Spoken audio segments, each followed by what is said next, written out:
Great to see you all again this morning. I'm thrilled now to introduce Borja Echevarría. Borja is a 2013 Nieman-Berkman Fellow in Journalism Innovation, and he is currently the Deputy Managing Editor at El País, the largest daily in Spain. His career began at El Mundo in 1995, where he covered a variety of topics and ultimately became sports editor. Later, Borja founded Soitu.es, a news startup, before joining El País in 2010.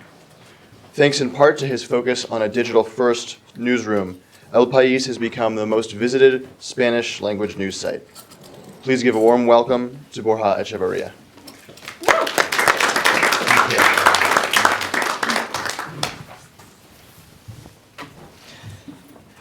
Okay, good morning to everybody. So, the Yale Daily News calls itself the oldest newspaper college in the US, and so does the Dartmouth, the Simpsonian, the Miami Student, and of course the Harvard Crimson.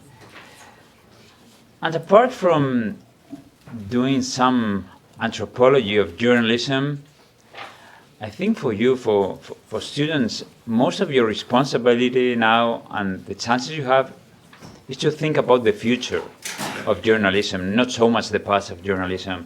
And I'm talking about breaking as much stories as you can every day at any time, taking those news through mobile platforms, building your brand on top of social networks, and finally, building a culture of innovation. And you're lucky, because you are now students in the university, there is that environment, and if at some point you go and work to newsroom, to newspaper, you're going to see that there's not a place so far away from innovation as newsrooms are.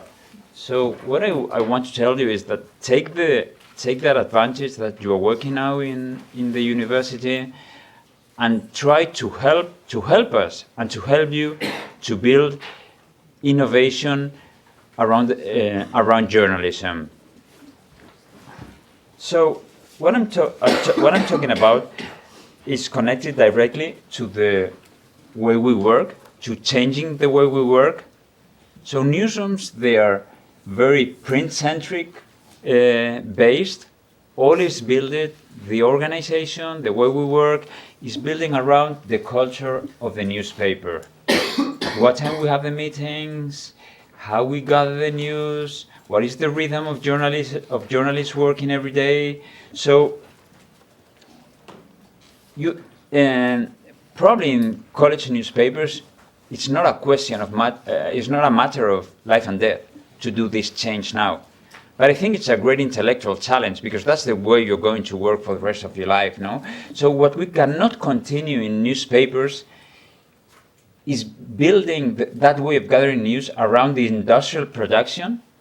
So we have still in newspapers, and we used to have printing presses that started working at midnight, and everything was concentrated, everything was based, how we were organized, in the machines that started working, not in the news, no when people want to get the news, but in the machines, in the industrial production. So I think we have to finish with that culture, because first, the decline in print circulation is going very fast down. The advertisement market, that is the market that was sustaining and subsidizing the production of newspapers, is completely broke. Absolutely. There's very few advertisement now in newspapers, and most of the advertisement is going to different places like Google, like Facebook, like social networks. So it's a market that probably is not going to come back anymore. And audiences, and that's the main point, they are moving to mobile. So it has not sense to build all the way of working around how we produce a newspaper while people are going to another place. So when I talk about changing the way we work, what I'm talking is about moving to digital first. And what does it mean? in some newsrooms, they still believe that digital first, what it means is putting the content you think about and you gather for the newspaper, putting it first online. And that's not digital first, of course. Digital first is moving the strategy beyond the newspaper, changing completely the strategy of your company. And in the case of college newspapers, you could apply it exactly the same. Changing the processes for journalists and the delivery of news, how journalists work and how they, at what time they go to work, at what time they go back home, changing all those processes, more investment and effort towards digital, constant innovation at the center of the newsroom. There hasn't been innovation in newsrooms for many years. The industrial process is mostly the same at the beginning of the 20th century that it is now, but now all the innovations that are coming, and most of the innovations are coming from companies that are not in the newspaper business, like Google, like Twitter. All of those innovations, they are affecting the way we are building and engaging with people. So what we should try in newspapers is try to build all that culture of innovation inside the newsroom and put people with creative minds working together with journalists. And of course, working digital first doesn't mean trying to do low quality stuff in digital. It means putting the same standards of quality, the same level, the same quality at the same point where we used to do it in the newspapers. So it's getting the good part of the old times, that is that culture of doing things nicely, with what technology has brought to us. And this talk that I'm going to try to be very short, because we have like 15 minutes for questions and answers, I think that's much more interesting. It's also about engaging. So what's engaging? What I talk about when I talk about engaging?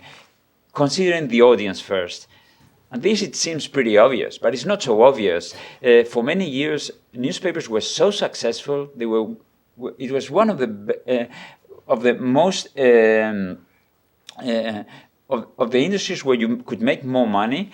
And I think journalists and companies, they forgot for a long time about the audience. They were thinking much more about politicians, about their interests, about what they like doing, much more than what people really need and what they wanted from them. No? So I think we are in a moment that we have to go back to the past and think about our audiences. Sincere conversation with your readers, and I mean, talk to them in a truthful way, don't fake it. So it's a real conversation. And afterwards I will give some tips about engaging and about going digital first. The stories don't finish when you publish them. That's really important. I mean, journalists, we used to write the stories. We went home and that was all. And to the next story. But now it's not like that. You write a story and you're going to get feedback very quickly. Just when you publish, you're going to start getting feedback. In the story in your website, but also in social networks. So part of your responsibility is to follow up that story, to read what people are telling. Sometimes they're going to point mistakes that you have made, and you have to go back and correct them. Sometimes they're going to give you more ideas to continue the story. So don't forget about the stories when you publish them. Take the news where the readers are, and by that I mean think that if you're publishing something at 12 o'clock in the morning, where are those readers? Probably they are at class, they are in the mobiles. So you have to take in mind how they are going to get those stories and try to take those stories there. If you know that 90% of your readers, they are going to consume that stories through mobiles, think about that and how you can build the story for that platform. And spend as much time as you can with them. This is really, really important because metrics are changing completely. In the last 10 years, there has been a big fight for page views and unique users in the website, and a fight that has taken journalists to do really crap. Because, of course, if you put crap, some kind of crap, That's very successful.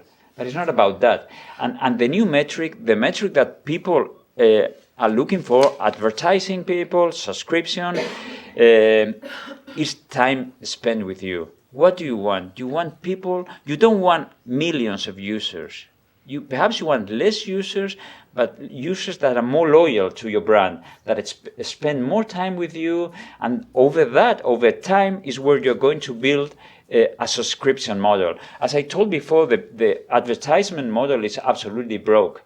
So that's why most of the newspapers, they are moving to paywalls or kind of paywalls.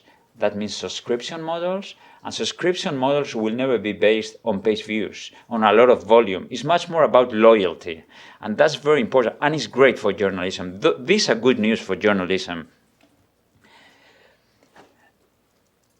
I'm just going to give an example about engagement that happened to me 1 month ago. And you can see why we are not doing a real good job about engaging in newsrooms. So I'm not working this year, but I'm reading, of course. And I read a story published in my newspaper, in my website, in a blog, about women that run. Women that run. So they wrote that story in the website, and they forgot about it. But I've been quite obsessed for the last year with this issue about women that run, because I came to the US and I said, wow, there is as much women running than men. This is surprising for me because it doesn't happen in my country. So every morning when I go running, I start counting. 1, 2, 1 man, 2, and I calculated more or less that there is 50-60% women, 40% men running. I mean, I've calculated like this, but I've been counting. So they wrote this story. No one was engaging with the readers. In Twitter, there was a big conversation of women runners talking about this topic. And it was growing, and it was growing. And in my newspaper, the person that wrote the story, no one was going in that conversation. So I wrote an email to the US Athletic Association, and I asked them for data about women that run in the US. In half an hour, they sent me the data, and the data confirmed what I thought. In distances below marathon, there are more women running already than men. And in marathon, just a tiny little bit more men than women. Tiny, but it's growing. It's going to change in 1 year. So they gave me a report so I went to Twitter and I started the conversation with all those women that were talking. I sent them the report and the conversation started going. I started getting a lot of followers. So I said, shit, this is the job that they should be doing in my newspaper.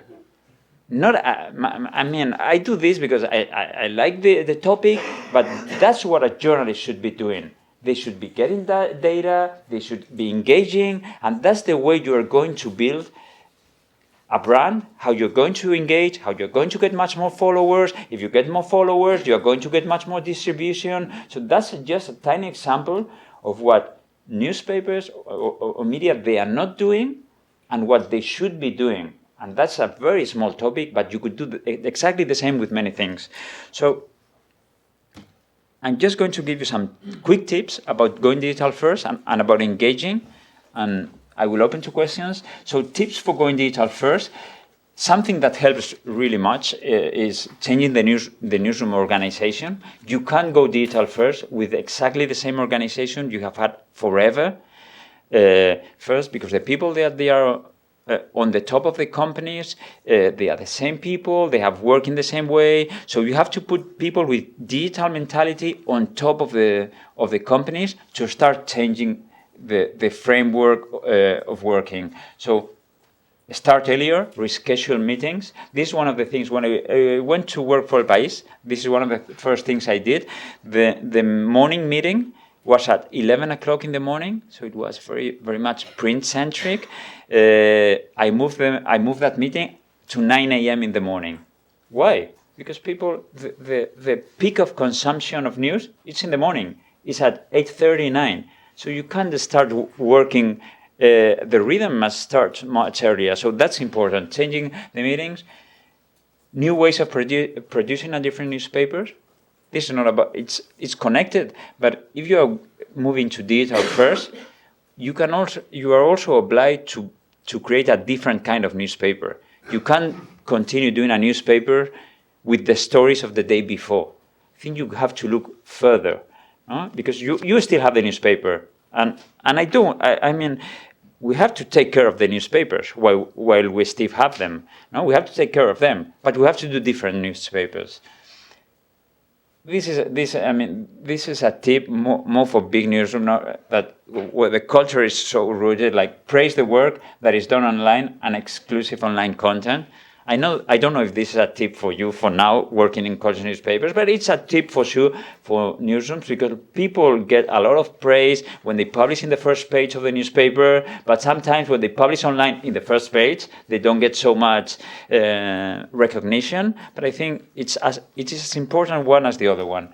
More transparency with metrics. You have to teach people to understand where the readers are coming from. People in the newsrooms, metrics were very little transparent in the old times. No one knew what was the real reach of newspapers, how much newspapers we were selling. Most of the times, data was absolutely inflated. No, it was not real. If a newspaper was telling that we are selling 150,000, usually it was 80,000, and people in the newsroom, they didn't know what was the real metrics of the newspapers. So I think online should be much more transparent and promote the culture of experimentation. That was what I was talking about before.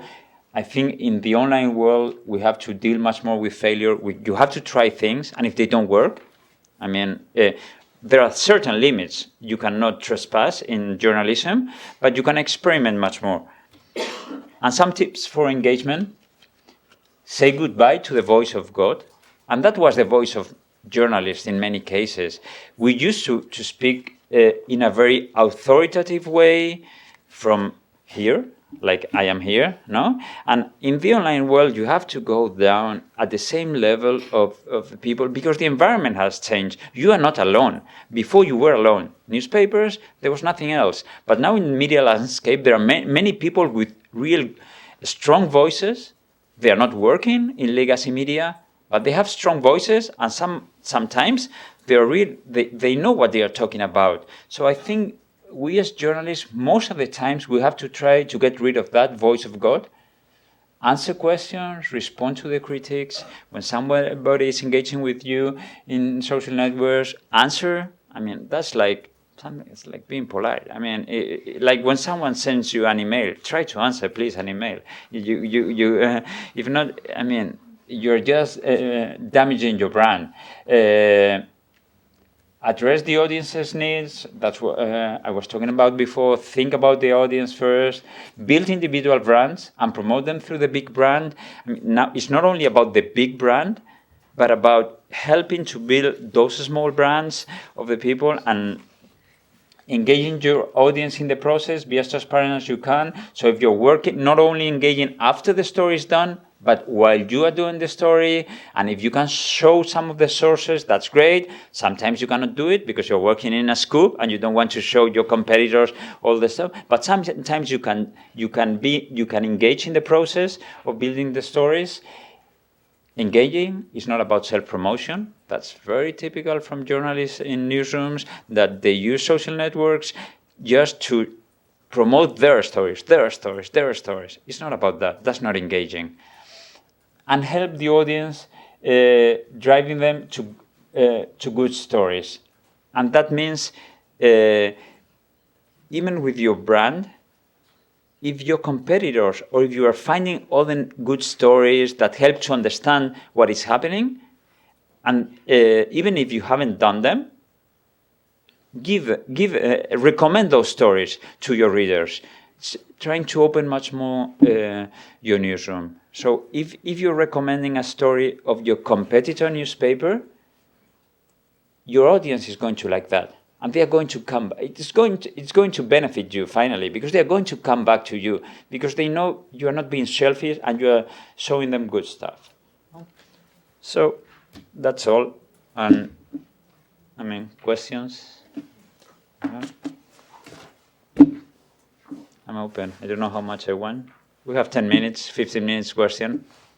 You talked about the importance of reaching a mobile audience, Yeah. but for a college newspaper that has a very limited audience and often limited resources, how should we focus on reaching that? Is it through Twitter, or through a mobile app, or through mobile optimized websites? I don't think, if the audience is small, it's small for print and it's small for online, so it's not. And I think in college newspapers, what is really interesting is the possibility of experimenting with all that kind of stuff. And most of you have smartphones and you're consuming the news. So what I would do if I was working in a college newspaper, I would try to get close to the. So if I was working here I was studying here in Harvard, I would try to work with the School of Engineers. I would get, come on, let's build an app together. Getting together with people that know what they are doing with this stuff, and build things together. It's going to be good for them, and good. I'm here in Harvard, but I go to the MIT Media Lab every week, and I see what they are doing. And those people, they are very open to help other people. It's a culture of cooperation. So now, as we're seeing how audience is shifting, mobile is growing at such a speed that it's going to surpass in very little time the audience in desktops. That's happening. So I would be really, really move forward in that direction. That's what I would do. You mentioned not having web content be just print content that we put on the website. So how do you suggest going about doing that? About building more online content, no? Online content. Yeah. Yeah. I mean the approach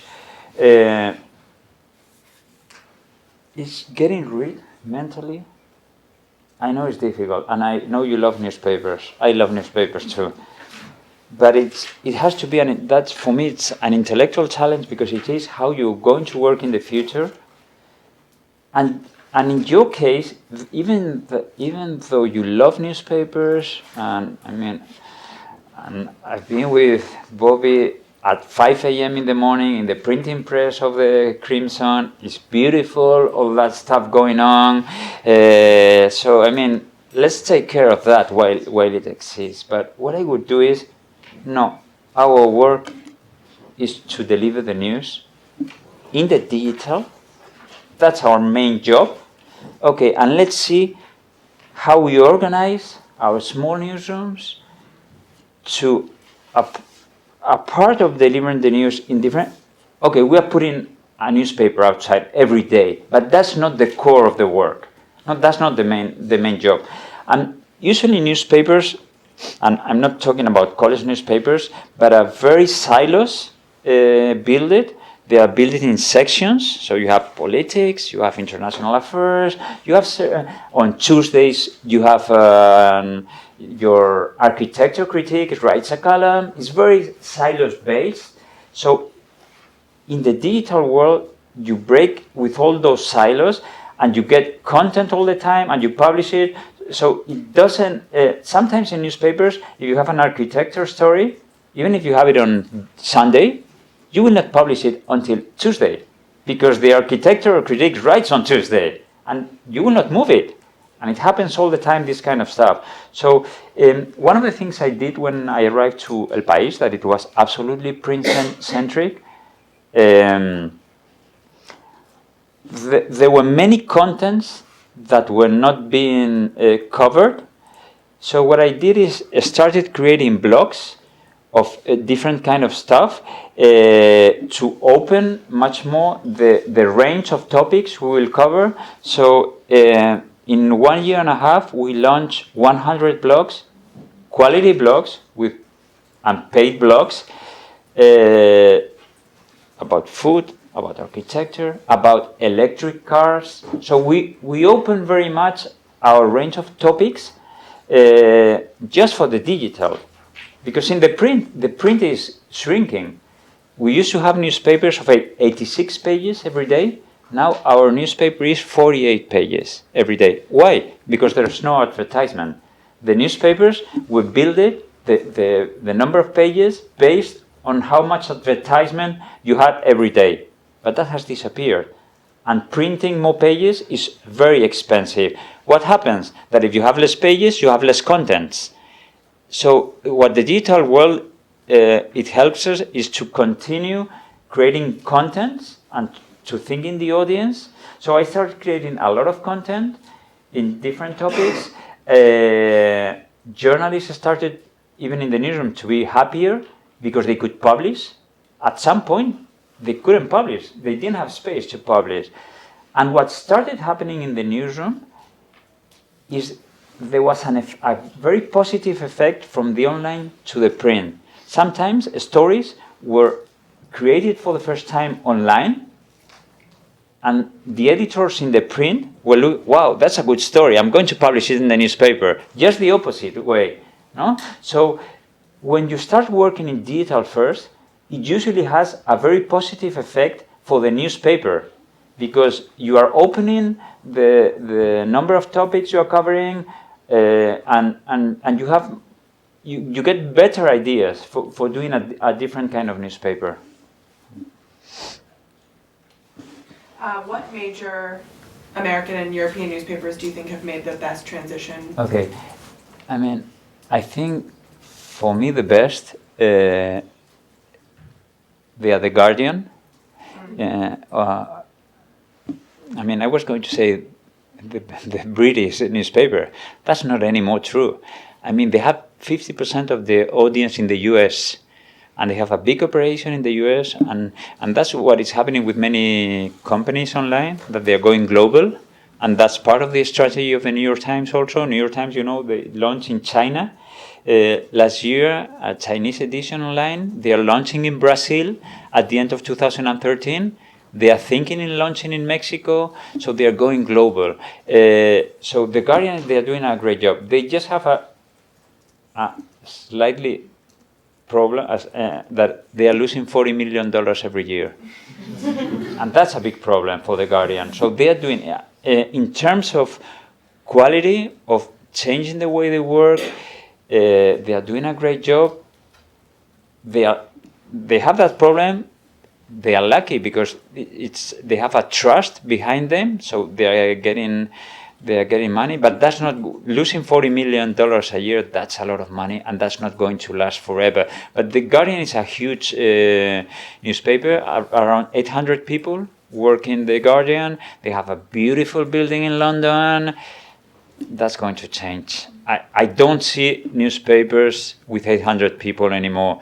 I think the New York Times, they're doing great.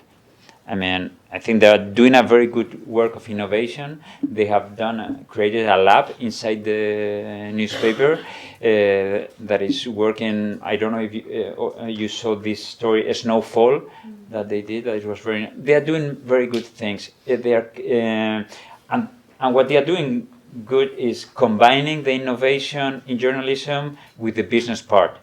So their paywall seems to be working. It is the New York Times. It's one newspaper in the world, no? We'll see. The Financial Times also. The Financial, I think they are a great newspaper. They have moved digital first. They are putting a lot of efforts and a lot of investments in the digital part, in mobile platforms. They are innovating also. They get rid of the Apple Store. They are outside the newsstand of Apple, so they are not paying anymore the fee. Apple, if you put an app of a newspaper in the news of Apple took 30% of the. So Financial Times, they decided to get away from and it's been successful there. So I think that those are good. Not many. Not many. I mean, most of the newspapers, they are in big trouble. So digital has fewer scheduling constraints, but constraints can be powerful for an organization. So how do you maintain a healthy digital production rhythm, especially when your staff has academics and such always competing for their time? And so like how can an organization avoid procrastination? Like we can make this better if we give it another day, and then that just sort of goes on. How can you avoid that when there's no hard print production deadline? Excuse me, can you, if you, you mean if you're changing the way of working? No, and you mean in a traditional newsroom or in a college newspaper? I mean, college is what I'm most familiar with at this Yeah. point. I guess I mean, how do you, I feel like we're gonna have to develop new habits. Okay, yeah. Well, I mean, as I said, in your case, and in college, it's not a question of life and death, as it is for newspapers. So, I mean, I would try to do this slowly. In the case of, and you're not working so much with breaking news. For you, it's not so important. So it's not exactly the same case. So in college newspapers, I would not be as radical as that. I mean, you're working in the newspapers, but you have all the things to do. So what I would do, for example, try to get more people involved in building the brand of the newspaper college. No? Like creating more content, opening the doors of the newsroom to new contents, to new people working, and start creating content exclusively for online publication. I think that could be something helpful, and it could start changing the dynamics of the publication. But I wouldn't be really radical in college. And what I told about innovation, also trying to get flow, trying to build. But I would try to.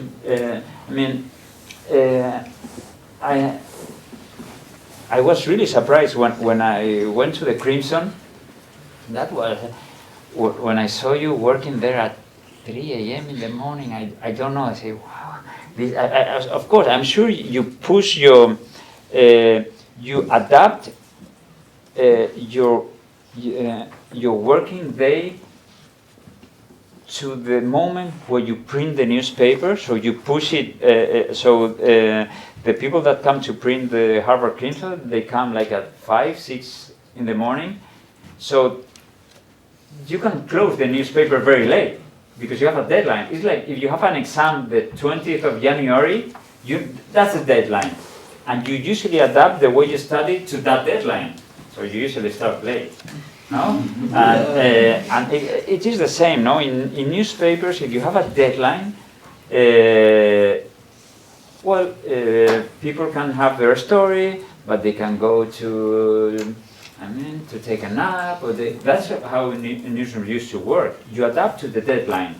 So, I would try to change a little bit as much as you can of that. No.